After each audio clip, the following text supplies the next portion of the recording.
Ocurrió en Islandia el viernes 19 de marzo de 2021 a las 8:45 p.m. a unos 32 kilómetros al sudoeste de la capital.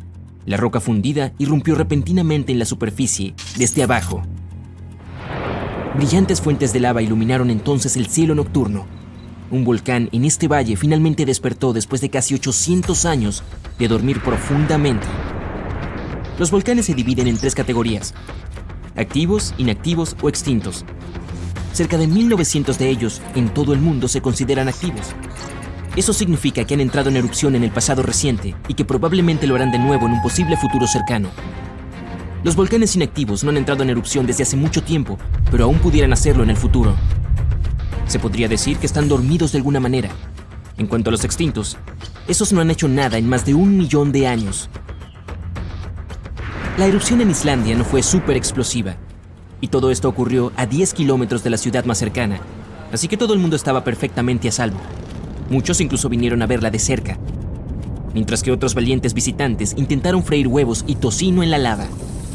Solo hay que tener cuidado de no carbonizar tu desayuno. La lava puede alcanzar más de 1250 grados Celsius.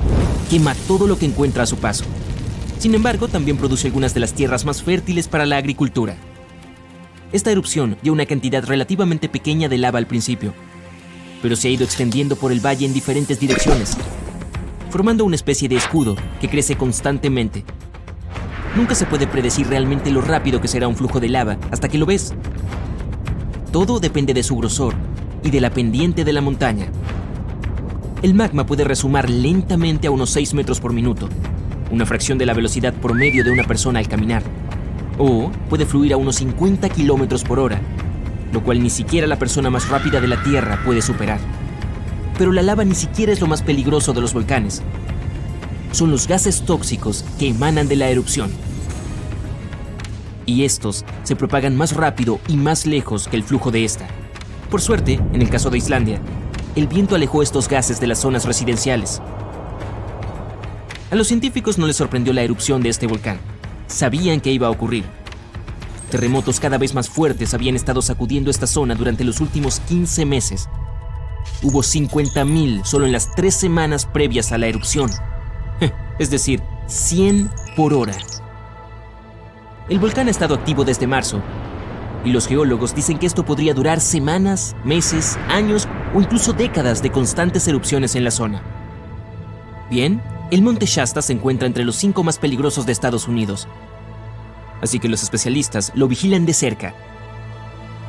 La última erupción fue en 1250. Yo no estaba ahí en ese entonces, pero este volcán entra en erupción cada 600 u 800 años, lo que significa tic-tac. Lo estamos esperando cualquier día ahora.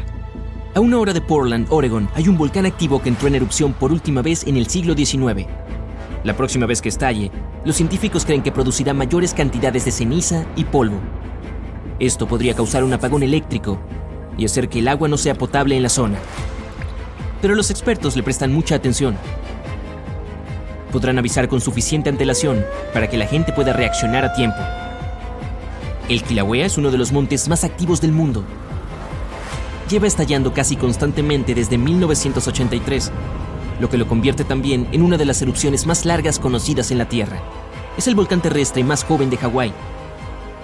Estas estructuras geológicas pueden tardar miles de años en formarse, pero otras pueden surgir prácticamente de la noche a la mañana. Uno en México estalló en un campo abierto en 1943 y comenzó a crecer desde ahí. Al cabo de un año tenía casi 457 metros de altura. Cuando las erupciones cesaron finalmente 9 años después, el monte había alcanzado una altura de más de 2.804 metros.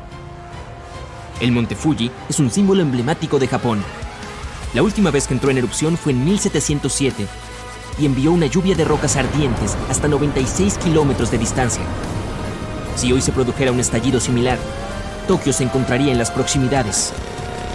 El monte Fuji está justo en el cinturón de fuego, esa región en forma de herradura en el Océano Pacífico, llena de volcanes activos y terremotos. De un extremo a otro, tiene casi 40.000 kilómetros de largo. Podría rodear todo el ecuador de la Tierra. En enero de 2020, el volcán Taal en Filipinas comenzó a escupir lava, enviando enormes penachos de ceniza a medio kilómetro de altura hacia el cielo. La erupción incluso desencadenó un fenómeno poco común, una tormenta sucia. Es decir, cuando la nube de humo sobre un volcán produce sus propios relámpagos. La posibilidad de que se produzcan tsunamis volcánicos también era alta. Estos suelen ser causados por movimientos tectónicos que se producen a causa de la actividad volcánica. El Taal ha entrado en erupción más de 30 veces en los últimos 450 años. Y este volcán de Ecuador entró en erupción por última vez en 2016. Los científicos creen que podría estar mostrando algunas señales de alerta temprana de magma en movimiento. Se trata de un estratovolcán activo, un tipo específico de forma cónica con lados empinados. Se forman a partir de lava pegajosa que no fluye tan fácilmente. Esta rodea el respiradero, se enfría y se amontona sobre sí misma para formar las paredes escarpadas. Estos chicos son más propensos a producir erupciones explosivas, como las que vemos en las películas. Ruapehu es el parque nacional más antiguo de Nueva Zelanda. Es una maravilla volcánica en la que se pueden ver de cerca todos esos cráteres humeantes, los magníficos lagos y las inusuales formaciones rocosas. Entró en erupción por última vez en 2007 y ha tenido 10 estallidos desde mediados del siglo XIX. Pero las erupciones, los flujos de lava y los gases tóxicos no son el único peligro de los volcanes. También hay una cosa llamada lájar, una especie de flujo de lodo volcánico, de escombros. Entre los estallidos, la nieve se derrite y se forma un lago en la caldera. Si la última erupción trajo lodo, ceniza y rocas al lago, este se llena peligrosamente. En ese caso, solo una presa temporal lo retiene. Indonesia tiene el mayor número de volcanes activos del mundo, incluido uno llamado Anak Krakatau. Significa hijo del Krakatoa, y su famoso padre no está muy lejos. Un enorme tsunami en 2018 despertó parcialmente al hijo, un pensamiento aterrador ya que el padre tuvo una de las erupciones más poderosas jamás vistas en este planeta en 1883. El boom del Krakatoa fue el sonido más fuerte jamás escuchado. La gente a más de 3.280 kilómetros de distancia pudo oír la explosión. La onda sonora rodeó el planeta 7 veces. Y los científicos dicen que es difícil predecir los patrones de erupción de este volcán. El monte Yasur en Vanuatu es uno de los pocos volcanes del mundo donde se puede ver un lago de lava. Los turistas incluso van ahí para asomarse al borde y echar un vistazo al lago ardiente y burbujeante que hay debajo. Bueno, excepto cuando la actividad volcánica alcanza los niveles 3 y 4 de 5. Eso significa que hay terremotos más intensos, temblores volcánicos o expulsiones de vapor, gas o ceniza. Entonces este lugar está fuera de los límites porque... Ok, este volcán de la República Democrática del Congo tiene el más activo y grande lago volcánico del mundo. Y toda esa lava es inusualmente fluida, lo que significa que viaja más rápido y más lejos que el material que sale de la mayoría de estas estructuras geológicas. Desde luego, no está entre los más altos. Pero el Erta Ale de Etiopía es único, porque tiene un lago de lava casi constantemente, lo que es bastante raro. Los lugareños lo llaman montaña humeante porque suele provocar erupciones. Este volcán está cerca de la depresión de Danakil, uno de los lugares más calientes de todo el planeta. El Merapi ha entrado en erupción de forma regular desde mediados del siglo XVI. Este monte ayuda a los científicos a realizar investigaciones cruciales sobre el funcionamiento de las erupciones y avisar a la población a tiempo. Después de estar inactivo por un tiempo, este volcán del centro de México volvió a la vida en 1994. Desde entonces, ha estado produciendo enormes flujos de lodo y fuertes explosiones en intervalos impredecibles. En el pasado, las enormes erupciones procedentes de este gigante sepultaron ciudades y pirámides antiguas enteras. Imagina hospedarte en un hotel y despertar ante la magnífica vista de un enorme monte cubierto de ríos de lava incandescentes y nubes de ceniza. Cuando desprende calor, los visitantes de esta zona de Guatemala aprovechan para asar ahí algunos malvaviscos. Uno de los volcanes más activos de la Tierra se encuentra en una pequeña isla al norte de Sicilia. El Stromboli tiene explosiones regulares, junto con lava incandescente que sale de los respiraderos del interior del cráter. No muy lejos está el Etna, el más activo de Europa y uno de los mayores volcanes continentales del mundo. Por cierto, la Tierra no es el único planeta con volcanes. El más grande de nuestro sistema solar está en Marte. Cubriría todo el estado de Arizona y se eleva casi 3 veces más alto que el monte Everest. Mejor ni mires hacia abajo. Hay una fuerza poderosa escondida bajo tierra, donde las placas tectónicas se encuentran y una se desliza debajo de otra. Esto ocurre en los océanos Pacífico e Índico. La tensión se acumula durante siglos. La presión es insoportable hasta que un megaterremoto se desata. La Tierra tiembla con una magnitud que puede superar los 9 puntos, más que cualquier otro terremoto. Cuando el fondo del mar se eleva repentinamente, envía una enorme onda a través del agua y sale un tsunami de gran fuerza. Estas olas se llaman teletsunamis y atraviesan cuencas oceánicas enteras, listas para apoderarse de las costas a miles de kilómetros de distancia. La falla de empuje se extiende a lo largo de 960 kilómetros. La Tierra no solo tiembla, parece que se está desgarrando. Este es el poder de un terremoto de megasubducción. Aquellos atrapados en su camino tendrán que luchar por sus vidas. Las autoridades japonesas recientemente tuvieron que emitir su primer aviso de megaterremoto. Esto ocurrió debido a un fuerte temblor en el borde de la zona del fondo oceánico de la fosa de Nankai. Al final, la mayoría de las advertencias se levantaron y no hubo mucho daño por el terremoto de magnitud 7,1. Algunas partes del suroeste de Japón comenzaron a sacudirse y los trenes de alta velocidad de Japón disminuyeron su velocidad para mantener la seguridad, lo que demoró el viaje para todos. Pero el alerta se mantiene, ya que todos conocen el riesgo de un megaterremoto que podría ocurrir en las próximas décadas en la fosa de Nankai. La placa tectónica bajo el mar de Filipinas se está deslizando lentamente por debajo de la tierra donde está Japón, moviéndose solo unos pocos centímetros cada año. Los últimos grandes terremotos de esta zona ocurrieron en 1944 y 1946, ambos con una magnitud de 8,1. Estos terremotos han causado mucha destrucción en el país. El próximo gran terremoto de subducción de la región, si es que ocurre, podría tener una magnitud de entre 8 y 9. Los científicos todavía no pueden ponerse de acuerdo sobre la probabilidad de que ocurra este megaterremoto, pero podría tener hasta un 80% de certeza. Al otro lado del Pacífico, científicos del Servicio Geológico de los Estados Unidos han estudiado una peligrosa zona a lo largo de la costa oeste estadounidense. Es la zona de subducción de Cascadia y se extiende desde el norte de California hasta la isla de Vancouver, en Canadá. En los últimos 14.200 años, probablemente ha habido al menos 30 grandes terremotos en esta región. Un terremoto importante ocurre cada 500 años en promedio. Pero desde hace mucho tiempo Cascadia ha estado tranquila y eso preocupa a los científicos. Ellos piensan que esto podría deberse a que el área está bloqueada, lo que significa que las placas tectónicas están pegadas y acumulando mucha presión. Con el tiempo, una parte del fondo marino podría romperse de repente y moverse hacia adelante algunos metros. La sacudida duraría solo 5 minutos, pero crearía un poderoso tsunami a medida que el fondo marino se desplaza, lo que duraría 10 horas. Según los expertos, si esto ocurre, será el peor desastre natural en la historia del país. El terreno en algunas colinas del interior podría convertirse en algo parecido a arenas movedizas. Esto provocaría que las laderas se deslicen y se desmoronen, llevándose consigo carreteras y puentes. Alrededor de 620.000 edificios podrían quedar muy dañados o incluso colapsar, incluidos unos 100 hospitales y 2.000 escuelas. Las personas del estado de Washington tendrían que valerse por sí mismas sin ayuda durante 2 semanas, buscando alimentos, agua y refugio por su cuenta.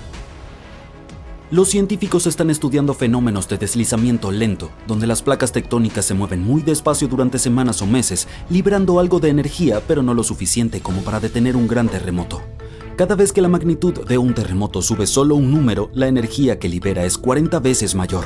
Así que necesitaríamos alrededor de 1 millón de pequeños terremotos cada día durante 500 años seguidos para liberar la misma energía que un enorme terremoto de magnitud 9. Pero estos pequeños sismos podrían ser indicios de que se avecina un terremoto mayor. Para monitorear mejor la falla de Cascadia, los expertos están cartografiando la falla de manera más precisa y añadiendo mejores herramientas de monitoreo en alta mar. Los científicos recibieron más de $10 millones para instalar sensores sísmicos y medidores de presión en el fondo marino, en un cable de fibra óptica frente a la costa de Oregón. La meta es estar preparados para alertar a las personas y poder salvar vidas cuando ocurra el gran terremoto. Un fuerte terremoto de megaempuje ocurrió en esta parte del mundo en 1964. Pasó a la historia como el Gran Terremoto de Alaska y tuvo una magnitud de 9,2. Duró más de 4 minutos y se convirtió en el más poderoso en la historia de los Estados Unidos y América del Norte. El suelo tembló tan intensamente que causó enormes grietas y deslizamientos de tierra. En Anchorage, muchas casas, edificios y carreteras fueron destruidos porque no estaban construidos para soportar un terremoto tan grande. En algunos lugares, el terreno cambió para siempre.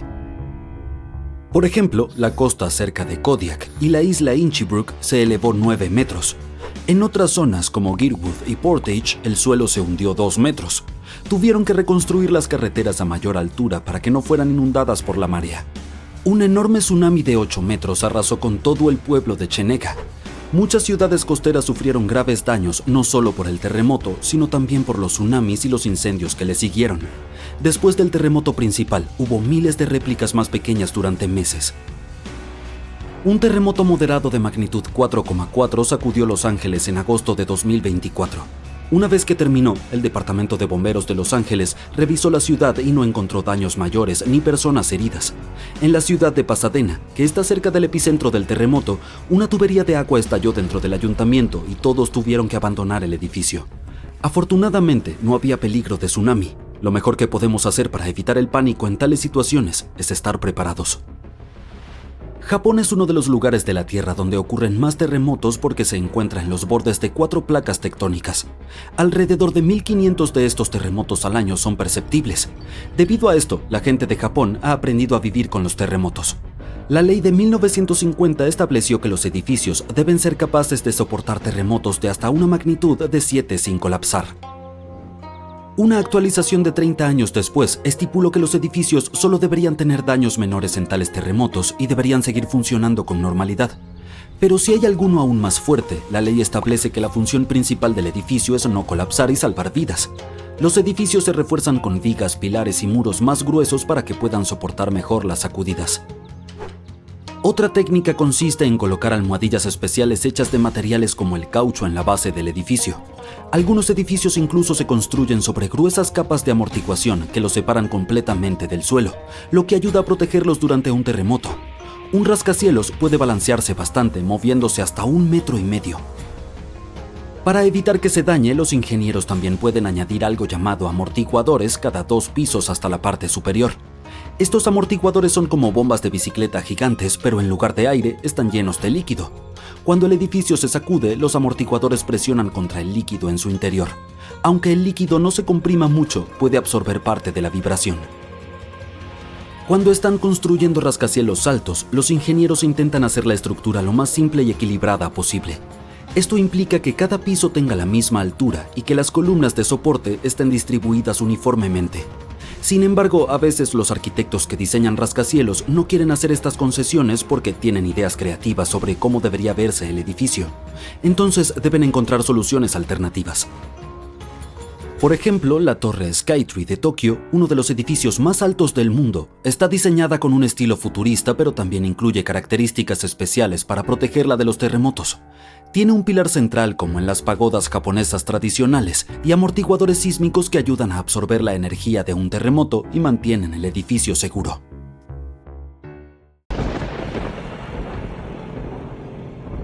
Durante cientos de años, gente de Estados Unidos ha informado haber escuchado unos extraños estallidos fuertes. A estos sonidos misteriosos se les llama cielomotos, y sí, son algo real. Si alguna vez has escuchado un ruido fuerte y distante que no era una tormenta eléctrica o el escape de un motor de auto, ¡felicitaciones! Parece que has experimentado un cielomoto. Se reportan en todo el mundo, desde Estados Unidos hasta la India y Japón, y todavía no sabemos exactamente por qué ocurren. A veces, estos estruendos se producen junto con terremotos. La gente los escuchó durante los terremotos de Nueva Madrid a principios del siglo XIX y los han seguido escuchando hasta enero de 2020. Quienes los han vivido los describen como un ruido precipitante o rodante. El famoso escritor estadounidense James Fenimore Cooper los describió de manera más poética, como el lago hablando a las colinas circundantes, que devuelven los ecos de su voz con respuesta precisa. A veces, estos misteriosos estruendos ocurren en el clima frío en vez de durante los terremotos. Uno de los puntos calientes de este fenómeno está cerca del lago Seneca en Nueva York. Los llaman los cañones de Seneca. Los estruendos pueden ser tan fuertes que sacuden ventanas y puertas. En agosto de 1886, después de un terremoto ocurrido en Charleston, la gente escuchó estos ruidos durante varias semanas, al mismo tiempo que las numerosas réplicas del terremoto. En el año 2020, científicos de la Universidad de Carolina del Norte revisaron antiguos artículos periodísticos, en especial de Carolina del Norte, donde la gente ha reportado frecuentemente estos sonidos. Esperaban relacionar los ruidos con datos de terremotos, pero no encontraron ninguna conexión entre los sonidos y los sismos. Uno de los investigadores mencionó que creen que los ruidos se producen en el aire y no bajo tierra. El equipo analizó infrasonidos, que son ruidos de baja frecuencia que los humanos no pueden oír. Encontraron señales que duraban de 1 a 10 segundos y que coincidían con los momentos en que la gente reportó haber escuchado los estruendos, pero nada es certero por ahora.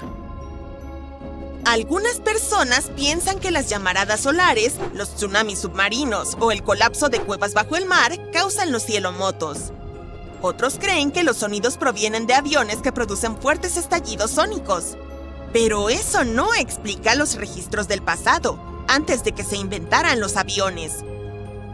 Algunos científicos creen que un tipo de meteorito, llamado bólido, causa estos ruidos. Los meteoritos explotan al entrar en la atmósfera terrestre. Si esto ocurriera sobre nubes densas, el sonido se amplificaría y viajaría lejos, pero no encontraríamos nada en el suelo. Otra idea es que el gas podría estar escapando del fondo de lagos profundos, como el lago Seneca. Si piensas que los cielomotos son extraños, permíteme presentarte los arcoíris de niebla. También se los conoce como arcoíris blancos, arcoíris fantasmas o arcoíris de nube. Se forman de manera similar a los arcoíris coloridos comunes, pero son mucho más anchos. Los arcoíris ocurren cuando hay grandes gotas de lluvia en el cielo, y siempre puedes verlos en el lado opuesto de donde está brillando el sol. Los arcoíris de niebla se forman por pequeñas gotas en la niebla o las nubes en vez de grandes gotas de lluvia, y también aparecen opuestos al sol. Si quieres ver un arcoíris de niebla, debes buscarlo en una niebla delgada cuando el sol está brillante. Podrías ver uno cuando el sol comienza a brillar a través de la niebla, o si estás cerca del océano, donde la niebla suele formarse. Debido a que las gotas de agua en la niebla son tan diminutas, los arcos de niebla no tienen colores brillantes como los arcoíris. Incluso pueden parecer blancos o tener colores tenues. Para encontrar uno, dale la espalda al sol y mira en un ángulo de unos 35 a 40 grados desde donde está tu sombra. Algunos arcos de niebla son difíciles de ver al principio porque se confunden con la bruma, pero una vez que los encuentras, son fáciles de reconocer. El próximo fenómeno meteorológico raro al que debes estar atento es la tormenta de nieve con truenos. Es un tipo especial de tormenta eléctrica que ocurre durante una tormenta de nieve. A diferencia de las eléctricas comunes que a menudo ocurren en primavera y verano, la tormenta de nieve con truenos es mucho más rara, porque sucede durante las tormentas invernales más fuertes, como las grandes ventiscas, y al mismo tiempo necesita aire cálido, lo cual no es una combinación frecuente.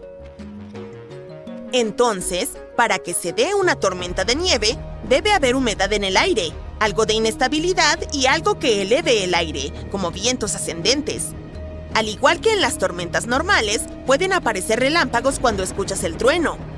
Los rayos en una tormenta de nieve generalmente van de nube a nube en lugar de golpear el suelo, y el trueno suena diferente también. Se asemeja más a un murmullo bajo que a un estallido fuerte, ya que la nieve amortigua el sonido. Es menos probable que te alcance, pero aún así es importante permanecer dentro cuando escuches truenos para estar a salvo. Amantes de las auroras boreales, esto es para ustedes. Los científicos notaron un nuevo tipo de resplandor en el cielo que parecía una raya púrpura. Lo apodaron Steve como una broma, pero más tarde le dieron un nombre más científico. Mejora de velocidad de emisión térmica fuerte, abreviado como Steve en inglés. Steve es en realidad una corriente rápida de gas supercaliente que siempre se desplaza hacia el oeste y solo aparece antes de la medianoche. Los científicos se preguntaban si podría ocurrir algo como Steve después de la medianoche, pero moviéndose en la dirección opuesta. Y ahora, creen haber encontrado un anti-Steve porque analizaron datos de una estación de investigación de Noruega. En diciembre de 2021, tomaron una foto de una brillante franja púrpura que se extendía 1000 kilómetros por el cielo y apareció después de medianoche. Los satélites de la Agencia Espacial Europea también midieron las condiciones en esta parte del cielo y descubrieron que los iones se movían hacia el este. El gemelo nocturno de Steve aún no había sido nombrado oficialmente, pero sería genial si se llamara Sam, que es la abreviatura de Steve After Midnight, o Steve después de la medianoche. Si alguna vez has visto nieve que caía del cielo en un día soleado sin una sola nube, debe haber sido polvo de diamante. Es un fenómeno meteorológico especial en el que millones de diminutos cristales de hielo se forman cerca del suelo. Estos cristales de hielo flotan en el aire, tal como el polvo flota en tu casa.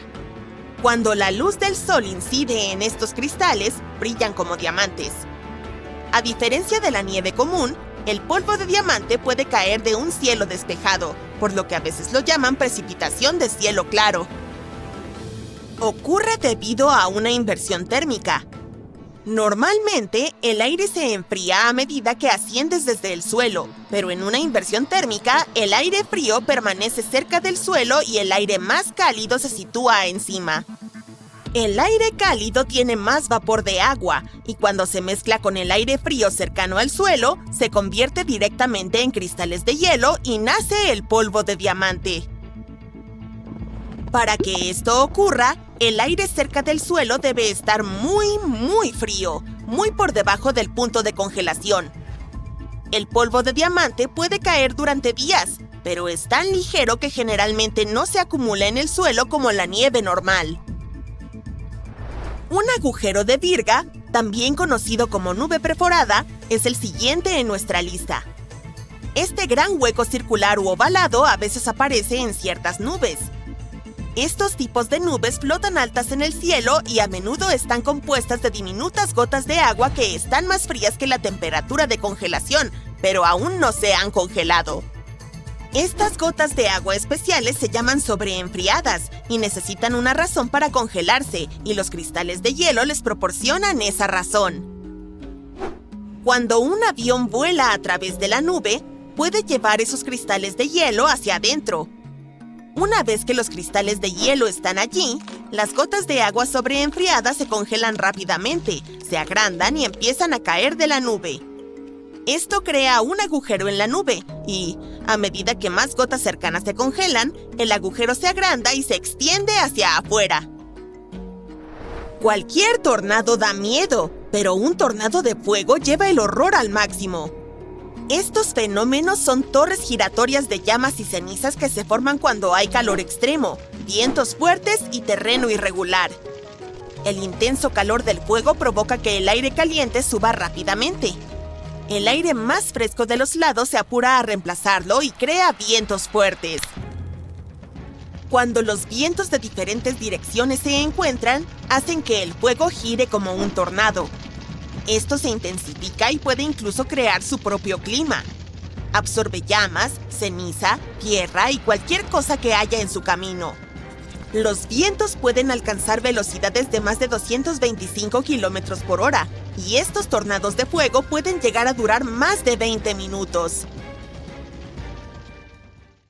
One small step for man. A finales de los años 50, todos estaban cautivados por la exploración espacial. Pero hubo un grupo de rebeldes que se preguntaban no qué había ahí afuera, sino qué había ahí abajo. Este equipo se llamaba a sí mismo la Sociedad Estadounidense Miscelánea. Sí, ese es su verdadero nombre. Y comenzaron uno de los mayores proyectos que se han emprendido, el Proyecto Moholo. Alegres y decididos, no tenían idea de la pesadilla que habían iniciado. Primero, comprendamos de qué se trataba el proyecto. Probablemente sabes que la Tierra es como una cebolla gigante. Si la cortas a la mitad, verás que está compuesta de capas, cada una diferente de la otra. La corteza es lo que todos pisamos. Es muy delgada, como la piel de una manzana. Está formada por placas tectónicas, como piezas de un rompecabezas, y flotan sobre la capa inferior. Esa capa es el manto, que es casi sólido, hecho de roca, pero estas rocas fluyen y se mueven muy lentamente, solo un poco a lo largo de miles de años. También están muy calientes. Tienen miles de grados. Así que son un montón de piedras ardientes moviéndose como jarabe de caramelo. Y cuando el manto se mueve, las placas tectónicas de arriba también se mueven. Por lo general, este movimiento es lento. Ni siquiera lo notamos. Pero a veces pueden chocar entre sí y atascarse. Y cuando sucede, envían vibraciones tan aterradoras a través del suelo que es imposible no notarlas. Estas vibraciones se llaman ondas sísmicas. En 1909, un científico croata, Andrea Mohorovičić, notó algo extraño. Resulta que, a cierta profundidad, las ondas sísmicas de repente se aceleran. Aún no se daba cuenta de que había encontrado una frontera entre la corteza y el manto. Se llegó a conocer como el límite de Moho. Ahora intenta adivinar qué decidieron hacer los chicos del proyecto Moholo. Fue durante una reunión de la National Science Foundation. Todos estaban discutiendo el progreso científico actual. De repente, Walter Munk, un geofísico y oceanógrafo, lanzó una idea que dejó asombrada a la sala. ¿Por qué no perforar hasta llegar al manto? Su idea era extravagante. Taladrar a través del fondo del océano, profundamente en la corteza del planeta, llegar al moho y descubrir de qué se trata. Sin importar el hecho de que el océano es muy profundo, con presiones aplastantes y corrientes violentas. Muy atrevido, pero no del todo salido de la nada. Si comenzamos desde el suelo oceánico, el moho se encuentra a solo unos 5 a 10 kilómetros por debajo. Es mucho más fácil que comenzar desde tierra firme, lo que requeriría cavar de 15 a 100 kilómetros de profundidad. Eso convertía a los océanos en la mejor opción para alcanzarlo. Munk no era el único. Harry Hess, uno de sus colegas, estaba igualmente emocionado. En ese entonces no se sabía mucho sobre la tectónica de placas. Hess fue uno de los pioneros de esa teoría. Creía que el mundo está compuesto por gigantescas placas en movimiento. Para él, era algo grandioso. Perforar hasta el manto le daría evidencia para demostrar esa teoría. Se convirtieron en un equipo y encontraron más científicos con ideas similares. Reunieron a las mentes más brillantes en ciencias de la Tierra: Roger Revelle, Maurice Ewing y Arthur Maxwell. Se llamaron a sí mismos misceláneos porque había todo tipo de científicos en el equipo. Los pobres no sabían que su nombre juguetón los perseguiría más tarde. Pero la NSF, Fundación Nacional para la Ciencia, se quedó perpleja al principio por su idea y la rechazó. Porque, claro, sería una pesadilla llevarla a cabo. Así que nuestro equipo consiguió $50,000 solo para hacer un plan. Luego presentaron la bandera oficial. Afortunadamente, la ciencia estaba en auge y había rumores de que otros países intentaban sus propios proyectos de perforación profunda. Así que, esta vez AMS obtuvo el visto bueno. El plan consistía en 3 fases. Fase 1. Hacer una prueba de perforación y verificar el resultado. Fase 2. Construir una embarcación de perforación intermedia. Fase 3. Seguir adelante hasta alcanzar el moho. Y consiguieron una financiación con la asombrosa cantidad de $2,5 millones. Finalmente, en marzo y abril de 1961, el proyecto comenzó. La fase 1 se llevó a cabo frente a la costa de la isla Guadalupe, México. Utilizaron una barcaza convertida llamada CUSS-1 y algunos trucos ingeniosos para que funcionara. Originalmente, el CUSS-1 fue diseñado para perforar petróleo en alta mar. Era una de las mejores herramientas que teníamos para perforar en aguas profundas. Pero había un inconveniente: solo podía llegar a unos pocos cientos de metros de profundidad. Y recuerden, necesitamos al menos 5 kilómetros. El equipo tuvo que idear algo revolucionario: el posicionamiento dinámico. Es una tecnología que permitió que el barco se mantuviera perfectamente quieto en medio del océano, incluso sin un ancla. Funcionaba de la siguiente manera: lanzaban 6 boyas al agua, formando un círculo alrededor del barco. Esta Estas boyas enviaban ecos submarinos para ayudar al barco a entender su ubicación. Con motores y un joystick, la tripulación podía mantener al CUSS-1 justo en el centro del círculo. Y sorprendentemente, empezaron a avanzar. Aunque perforar en el océano es muy difícil, perforaron a través de gruesas capas de sedimento y alcanzaron la asombrosa profundidad de 180 metros bajo el fondo marino. Y el fondo del mar en sí estaba a 3.600 metros de profundidad. Eso fue solo el comienzo. Allí abajo se toparon con toneladas de basalto, un tipo de roca volcánica. Ahora no nos sorprende, pero para entonces, este logro fue revolucionario. Resulta que atravesaron sedimentos de la era del Mioceno, rocas formadas hace millones de años. Este descubrimiento nos reveló mucho sobre la historia de nuestro planeta. Ahora, todo el mundo contenía la respiración. Incluso el famoso escritor John Steinbeck, autor de Al este del Edén y las uvas de la ira, se emocionó con la noticia. Se unió al proyecto y escribió un dramático artículo al respecto para la revista Life. Escribió que sabíamos menos sobre el fondo del océano de lo que sabíamos sobre la Luna. Esa frase se quedó grabada. La mayor sorpresa fue que el presidente John F. Kennedy envió un telegrama felicitando al equipo. Es como si la carrera espacial se hubiera transformado en una carrera hacia el interior y por un breve momento parecía que realmente lo lograrían. Pero años más tarde, Walter Munk dijo que el mismo éxito de la fase 1 condenó al proyecto. El temprano triunfo elevó las expectativas a niveles altísimos. Desde el inicio, la diversidad de esta sociedad provocó montones de desacuerdos, obstáculos logísticos y los costos seguían aumentando. Cuando la NSF se dio cuenta de lo exitoso que era el proyecto, se hicieron cargo en 1961. La sociedad original se convirtió solo en asesora. Y esto arruinó completamente las cosas. Uno de los científicos dijo que fue un largo y desagradable rastro de disputas, amargura y falta de previsión. Ni siquiera podían decidir qué querían hacer y si realmente querían llegar al mojo.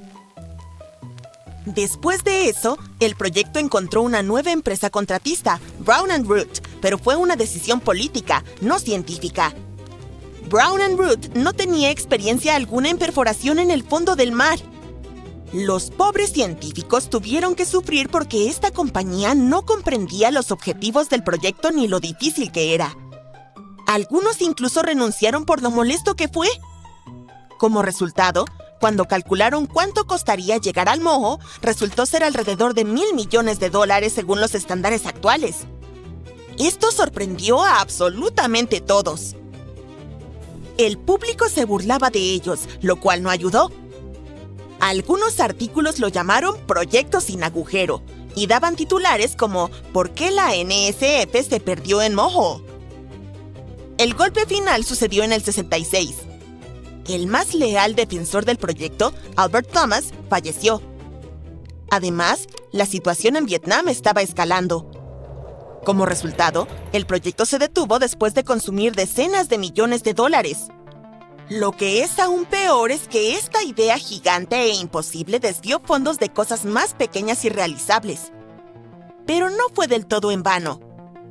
El proyecto Mohole fue pionero en una nueva técnica de perforación en el mar profundo, que ahora es estándar. También inspiraron muchas nuevas ideas similares y más pequeñas. Y la ciencia ha seguido avanzando desde entonces. En mayo de 2023, los científicos por fin lograron este sueño. Realmente extrajeron rocas no solo del límite del mojo, sino del manto mismo. Las obtuvieron desde el fondo del Océano Atlántico. Así que tal vez algún día podremos perforar hasta allí.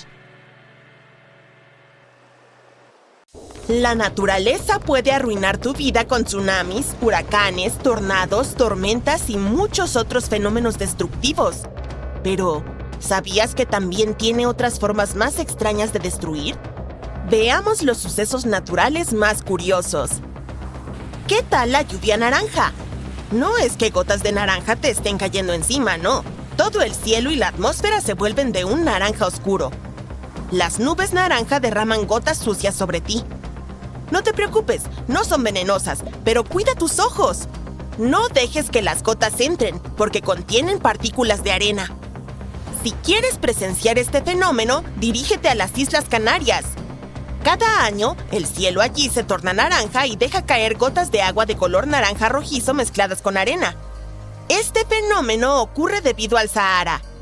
En el desierto, fuertes vientos elevan millones de toneladas de polvo y arena hacia el aire. Toda esta arena y polvo penetra en la atmósfera y pinta el cielo de naranja. Luego, las partículas del Sahara vuelan hacia las Islas Canarias y caen sobre las personas en forma de lluvia intensa. Los habitantes de esta región tienen problemas respiratorios y visión deficiente debido a estas condiciones naranja. Los aeropuertos dejan de funcionar. Todos los vuelos se cancelan. Bajo condiciones favorables, una tormenta que transporta partículas de arena puede alcanzar tanto el Mediterráneo como el norte de Europa. Por lo tanto, si de repente ves lluvia roja, no te asustes, no es el apocalipsis. Advertencia: este tipo de lluvia causa ansiedad. Durante este fenómeno no verás gotas de agua. Habrá arañas cayendo del cielo. La gente ha enfrentado lluvias de arañas en Australia, Estados Unidos y el Reino Unido. A estas criaturas se les llama arañas del dinero o linífidos. Durante los vientos fuertes, trepan lo más alto posible a plantas, arbustos y cercas. Luego, sueltan una telaraña con forma de paracaídas y el viento las lleva hacia el cielo. Vuelan alto en el aire y se encuentran con pájaros, vientos fríos y climas hostiles. No todas pueden sobrevivir a este viaje. Luego, cuando el clima se calma, un pequeño grupo aterriza en el suelo. Nadie sabe por qué las arañas se comportan de esta manera. Según una versión, vuelan alejándose de lugares donde pueden comenzar inundaciones. En otras palabras, es una migración forzada. Y debido a esta migración, las arañas a menudo se convierten en los primeros colonizadores de territorios que han sido destruidos por incendios u otros fenómenos naturales. Pero no te preocupes, estas criaturas son inofensivas para los humanos. Solo quieren vivir y multiplicarse. Aunque, para ser honesta, es difícil mantenerse en calma cuando miles de artrópodos caen sobre tu cabeza. Los tornados son una fuerza destructiva. Pero mira esto. Un torbellino aparece durante una tormenta de nieve. Está absorbiendo cada vez más nieve. Ahora no es solo un tornado, sino un remolino de nieve. Parece algo terrible y destructivo, pero no te preocupes. No es tan aterrador como parece. Este es un fenómeno bastante raro que ha ocurrido recientemente en Utah. El tornado de nieve se encontró con un hombre y su perro en su camino. Parecía impresionante y peligroso. Por suerte, nadie resultó herido. Este fenómeno ocurre cuando un vórtice de aire levanta nieve del suelo. Si ves un vórtice similar a tu lado, no entres en pánico. Por lo general, estos fenómenos son inofensivos y no tienen la fuerza suficiente para destruir cosas. Este suceso natural es mucho más peligroso que el tornado de nieve. Imagina que una montaña de pedazos de hielo se mueve por las carreteras, arrasando todo a su paso. Parece un tsunami, pero en lugar de agua hay bloques de hielo. El tsunami de hielo puede destruir casas, autos y árboles. Puede moverse sobre el césped, el asfalto y la arena, y también salta fuera del agua como un salmón enloquecido. Afortunadamente, el tsunami de hielo no es un fenómeno frecuente. Ocurre cuando se cumplen 3 condiciones: una costa plana, hielo suelto y viento fuerte. Las olas y el viento lanzan pedazos de hielo roto a la orilla. Estos témpanos se acumulan en una enorme pared y luego, durante los vientos fuertes, este monstruo de hielo comienza a moverse. Por lo tanto, si ves una gran acumulación de hielo cerca del agua, aléjate de ese lugar lo más posible. Y volvemos al tornado otra vez. Ya conociste los tornados de nieve. Probablemente has visto en documentales imágenes de tornados en un desierto cuando el viento levanta arena al aire. Los tornados también pasan sobre la superficie del océano y pueden crear un embudo dentro del agua. Pero hay algo que es aún más asombroso e impresionante. Es un tornado de fuego. Seguramente, no muchos han oído hablar de esto. Es un fenómeno muy peligroso.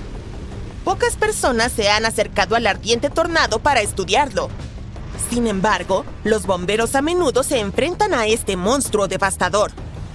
Un tornado de fuego se forma durante los incendios forestales y, a veces, puede aparecer dentro de un edificio en llamas. Si ves una gran llama y sientes un viento fuerte, ¡cuidado! Puede formarse un embudo de fuego. Pero, ¿cómo sucede esto? Primero, analicemos el origen de un tornado común. Aquí estamos en algún lugar seco en medio de un día caluroso. El sol calienta el aire que está cerca del suelo. Sus capas inferiores absorben más energía que las superiores. Un aumento en la temperatura hace que este aire sea menos denso y más flotante. Luego se eleva al cielo en forma de largas columnas. Este ascenso tiene un movimiento en espiral.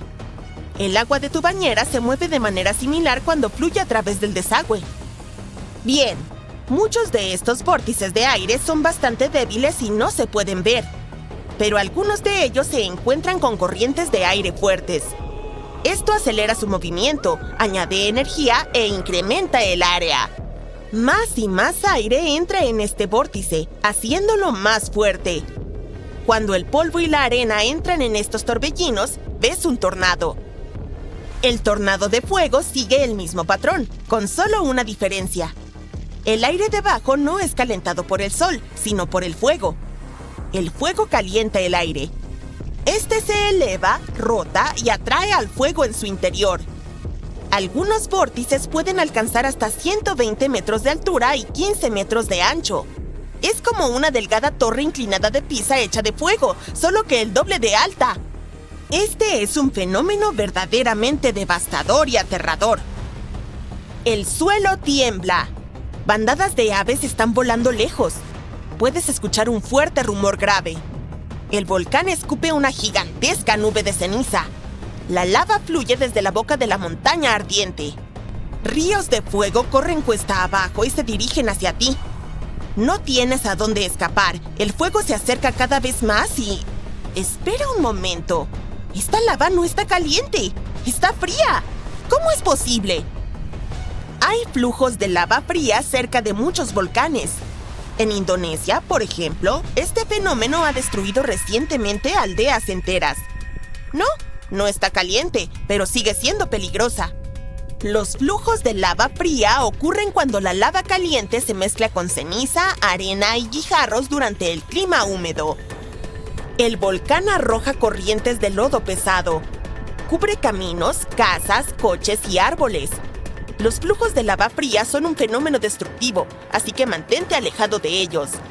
Aunque algún volcán sea muy bonito y desees tomar fotos geniales, no te arriesgues. Bien, relajémonos un poco y terminemos nuestro video con algo divertido. ¿Qué tal si hacemos surf? Pero en lugar de olas comunes, tenemos unas heladas. Este fenómeno se llama ola de hielo. Parece como si alguien hubiera pausado una ola mientras se formaba antes de golpear el agua. Es rara, pero puedes encontrarla en el Monte Washington. La cima de la montaña está cubierta de niebla la mayor parte del año. Las bajas temperaturas, la humedad y los vientos forman escarcha. Entonces, los vientos fuertes empujan esta escarcha hacia los lados y, de este modo, se crea una forma ondulada. Y cuando hay una ola, puedes esquiar o hacer snowboard dentro, como en una tabla de surf. Pero ten cuidado, hace bastante frío allí, así que lleva ropa abrigada. El 14 de enero de 2022, los residentes de Anchorage, Alaska, escucharon una serie de fuertes explosiones que no se detuvieron durante una media hora. Como descubrieron más tarde, la fuente de las explosiones estaba a casi 9.600 kilómetros de distancia, en el archipiélago de Tonga en el Océano Pacífico Sur.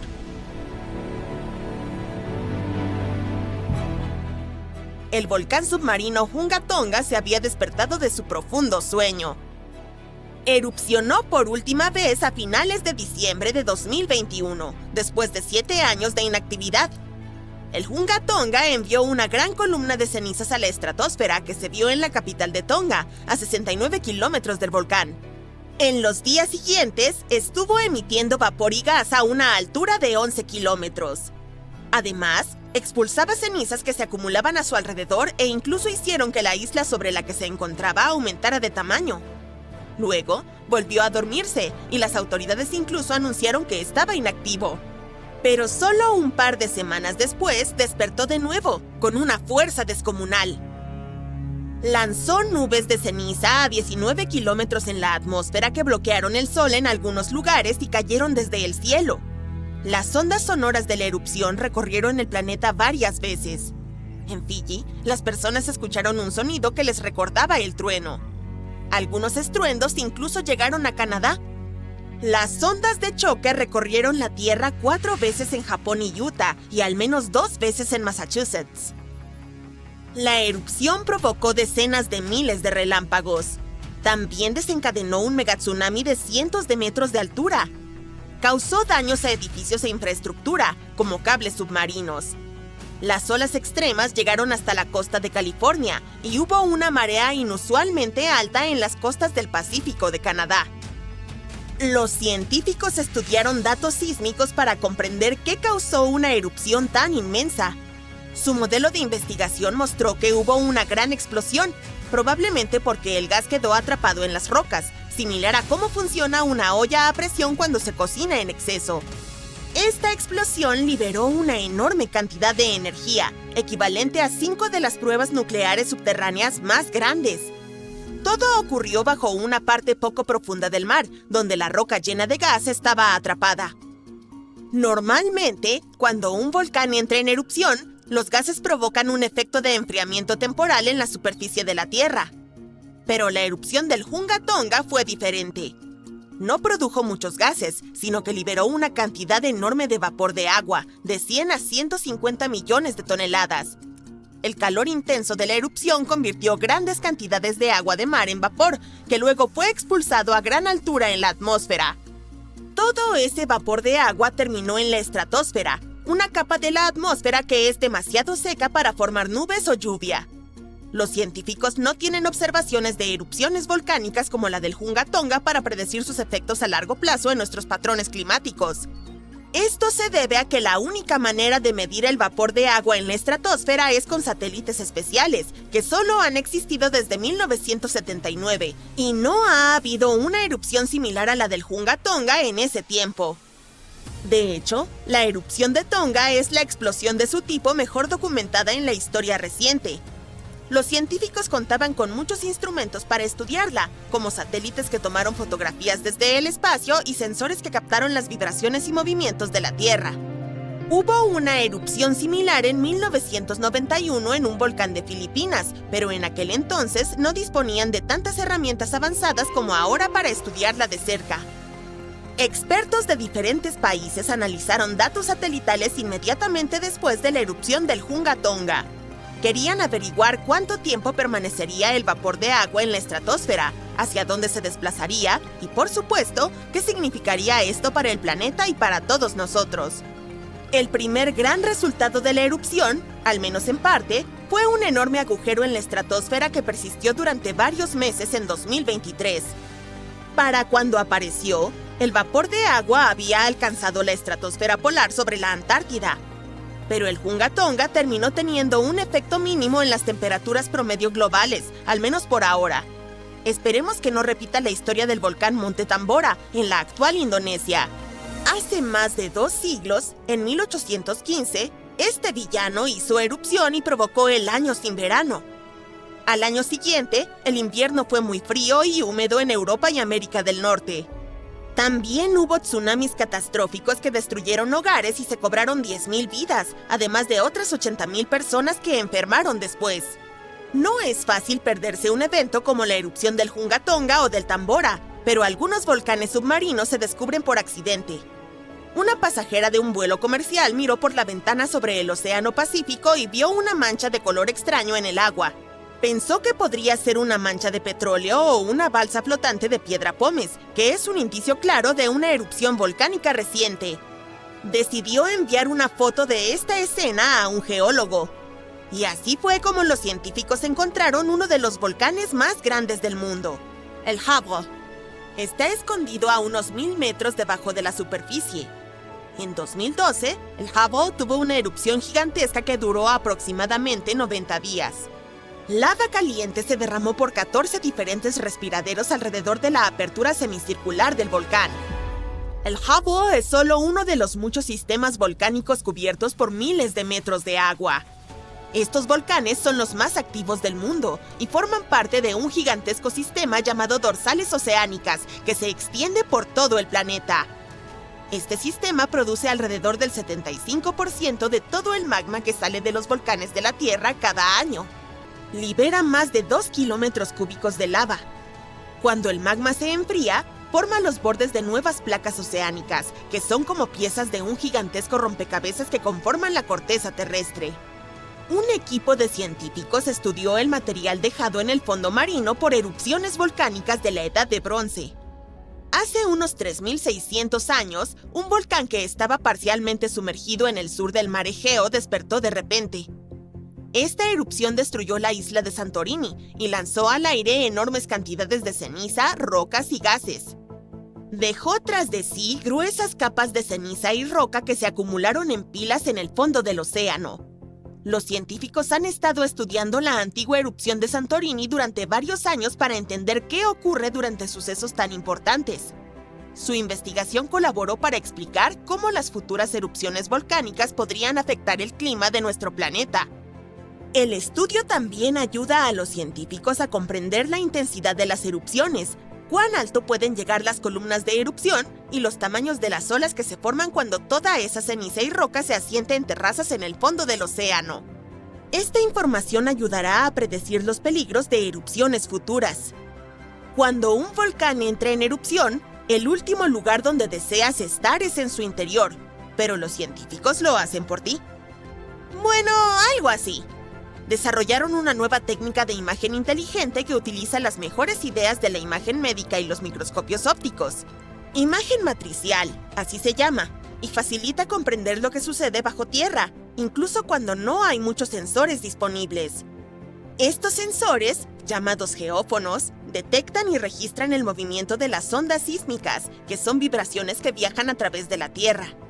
Al estudiar estas ondas, los científicos pueden conocer los tipos de rocas distintas y cómo están dispuestas bajo la superficie. Los investigadores probaron su método en un volcán en Guadalupe, en el Caribe. No hay tantos geófonos en este sitio, pero los científicos combinaron los datos de múltiples geófonos gracias a esta nueva tecnología. Utilizaron un truco especial llamado efecto memoria para revertir las distorsiones que ocurren cuando las ondas sísmicas rebotan en diferentes materiales subterráneos y para determinar cómo eran las señales originales. Los investigadores pudieron ver claramente la estructura dentro del volcán hasta una profundidad de aproximadamente 10 kilómetros, con imágenes increíblemente detalladas. Descubrieron que hay muchas capas de magma almacenadas bajo tierra. Estas capas están conectadas con otras partes profundas de la Tierra. Conocer estas capas y su funcionamiento podría ayudar a hacer mejores predicciones sobre cuándo podría erupcionar un volcán.